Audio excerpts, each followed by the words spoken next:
Hello everyone, আসসালামু আলাইকুম। কেমন আছেন সবাই? আশা করছি সবাই ভালো আছেন। সবার সুস্থতা কামনা করে আমি আমার আজকের নতুন ভিডিও শুরু করছি।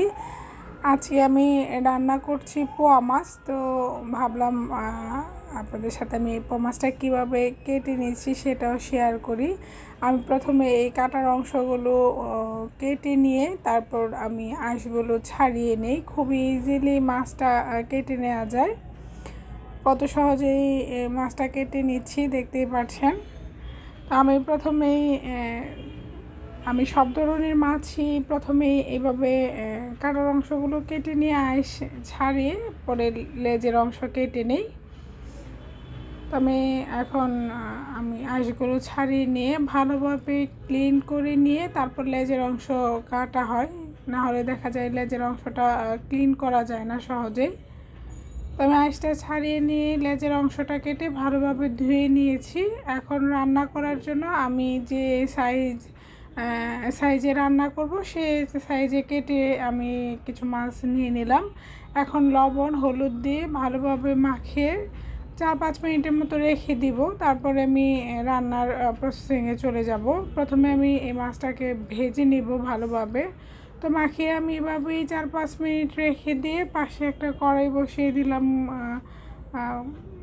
কড়াইটা গরম হয়ে আসলে আমি এর মধ্যে তেল দিয়ে মাছটাকে উল্টে পাল্টে ভেজে নিব। এই কাজটা অবশ্যই সাবধানে করতে হবে, কারণ এই পোয়া মাছটা বেশ নরম থাকে, অল্পতেই মাছটা ভেঙে যায়। অনেক সময় দেখা যায় মাছটা ভাজার সময় মাছের পেটের অংশটা ফেটে যায়। তো আমি খুবই সাবধানে আমি একটা পাশ ভালোভাবে ভাজা হয়ে আসলে আমি উল্টে নিচ্ছি যেন মাছটা ভেঙে না যায়।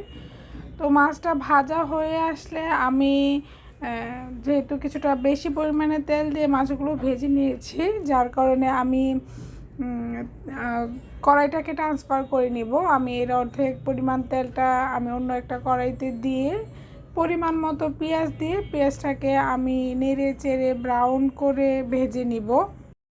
পেঁয়াজটা যখন ব্রাউন হয়ে আসবে এই পর্যায়ে আমি যে পেঁয়াজটা যেন পুড়ে না যায়, যার কারণে আমি সামান্য পরিমাণ পানি দিয়ে দিলাম। দিয়ে দিব এখন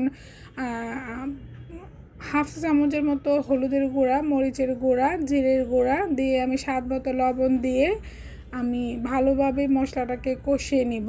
মশলাটা থেকে যখন তেল উঠে আসবে আমি যেইটুকু ঝোলের পানি দেওয়ার একবারে এখানেই দিয়ে একটা ঢাকনা দিয়ে বলক উঠিয়ে নেব।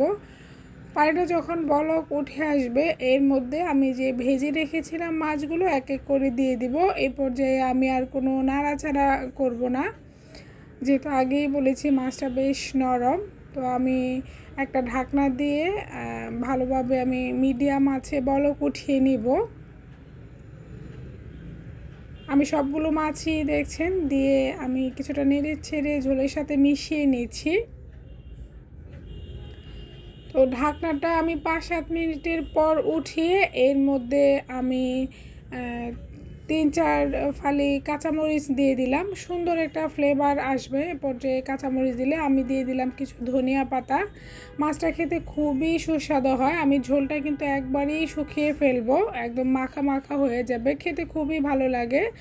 আমি এটা শুধু পেঁয়াজ ভেজেও রান্না করে থাকি, তবে এভাবে রান্না করলেও খেতে খুব ভালো লাগে। খুব মাখা মাখা একটা ঝোল থাকে, ভালো লাগে খেতে।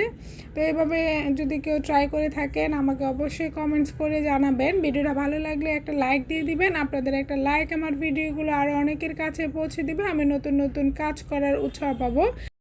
এই পর্যায়ে আমি একটা ঢাকনা দিয়ে মিডিয়াম আছে 2-3 মিনিটের মতো বসিয়ে রাখবো যেন ঝোলের অংশটুকু টেনে আসে। এই যে দেখতেই পাচ্ছেন আমি একদমই শুকিয়ে ফেলবো ঝোলটাকে। ভিডিওটা এতক্ষণ দেখার জন্য সবাইকে আবারও অসংখ্য ধন্যবাদ। আসসালামু আলাইকুম।